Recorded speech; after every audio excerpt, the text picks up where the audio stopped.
आज की video start करते हैं और आज का हमारा टॉपिक रहेगा नरेशन।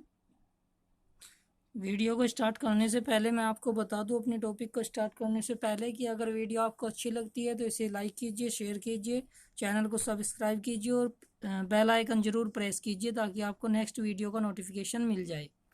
चलिए अपना टॉपिक स्टार्ट करते हैं। नरेशन का अर्थ होता है वर्णन करना। यह नरेट क्रिया से, ये लिखा हुआ है, नरेट क्रिया से बना है जिसका अर्थ भी वर्णन करना ही होता है। इसमें दो पार्ट बनते हैं। फर्स्ट बनता है डायरेक्ट नरेशन और सेकंड होता है इनडायरेक्ट नरेशन। पहले डायरेक्ट नरेशन की बात करते हैं। वक्ता द्वारा कही गई बात को जो का त्यों उसी के शब्दों में कहना, लिखना या व्यक्त करना डायरेक्ट नरेशन कहलाता है। इसमें कोमा या इन्वर्टेड कोमा का प्रयोग किया जाता है। ये जो ऐसे लगा के कोमा आते हैं इनको बोलते हैं कोमा इन्वर्टेड कोमा। क्लियर?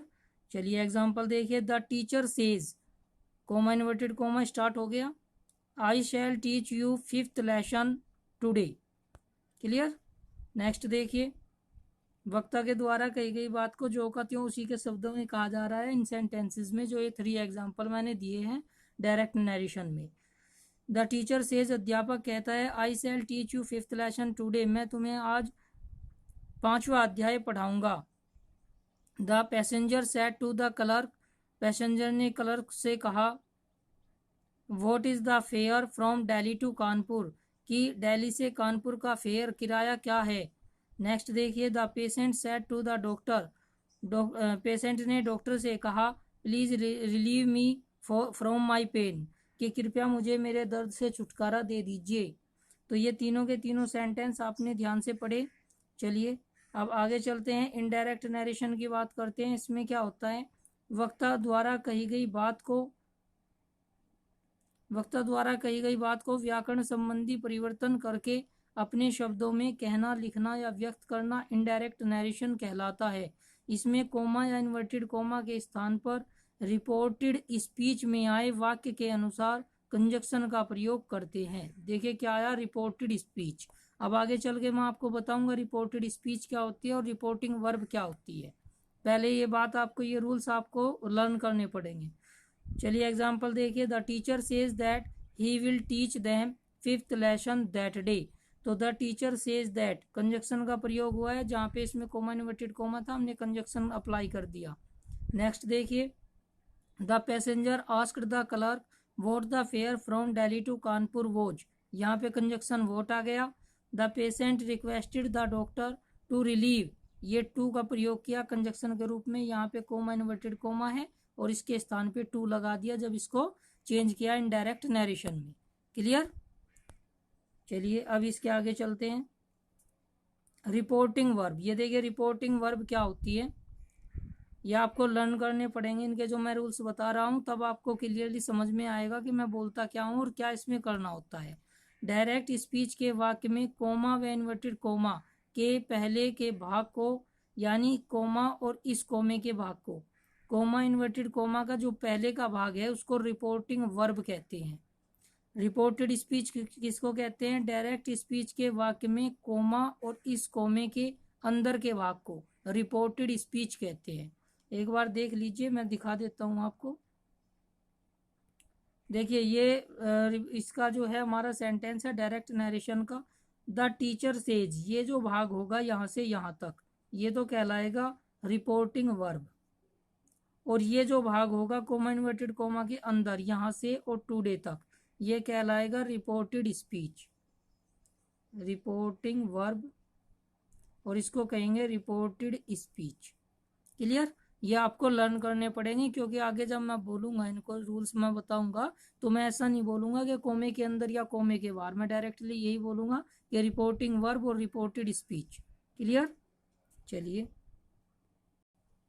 अब आप चाहे तो इसका स्क्रीनशॉट ले सकते हैं या फिर इसको कॉपी करना चाहे तो कॉपी कर सकते हैं। वीडियो को पॉज करके और कॉपी कर लीजिए, स्क्रीनशॉट लेना चाहे तो स्क्रीनशॉट ले लीजिए।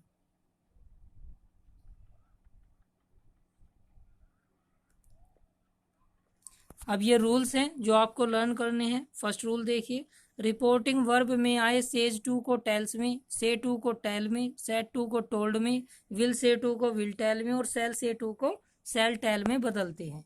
ये फर्स्ट रूल है आपका जो आपको लर्न करना है कि किसको किस में बदला जाएगा, ये आपको पता होना चाहिए। रिपोर्टिंग वर्ब में आए सेज टू को टेल्स में बदला जाता है।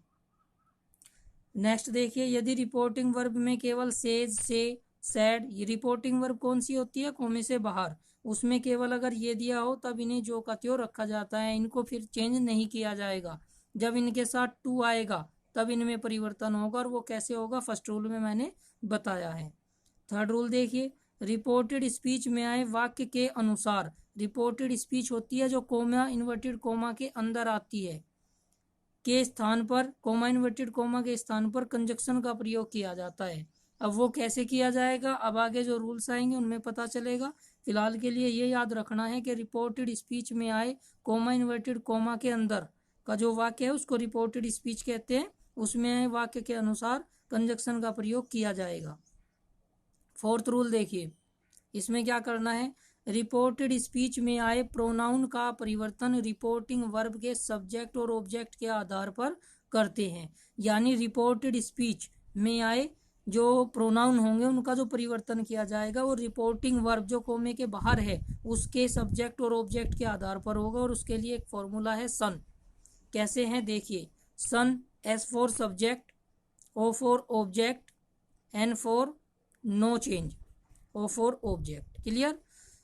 फर्स्ट पर्सन को बदलेंगे सब्जेक्ट के अकॉर्डिंग। यदि रिपोर्टिंग वर्ब में फर्स्ट पर्सन करता है, फर्स्ट पर्सन प्रोनाउन है, तो उसे रिपोर्टिंग वर्ब के सब्जेक्ट के अनुसार बदलेंगे। फिर से सुनिए, अगर रिपोर्टेड स्पीच में फर्स्ट पर्सन प्रोनाउन है तो उसे रिपोर्टिंग वर्ब के सब्जेक्ट के अनुसार चेंज किया जाएगा।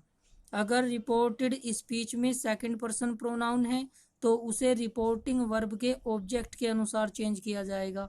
अगर रिपोर्टेड स्पीच में थर्ड पर्सन प्रोनाउन है तो उसे रिपोर्टिंग वर्ब के कोई चेंज उसमें नहीं होगा, नो चेंज इसलिए इसमें लिखा हुआ है। अब देखो मैंने डैश दे के दिखाया हुआ भी है, ये रिपोर्टिंग वर्ब है सब्जेक्ट ऑब्जेक्ट नो चेंज, और रिपोर्टेड स्पीच है first person second person third person. Clear. चलिए नेक्स्ट टॉपिक देखते हैं।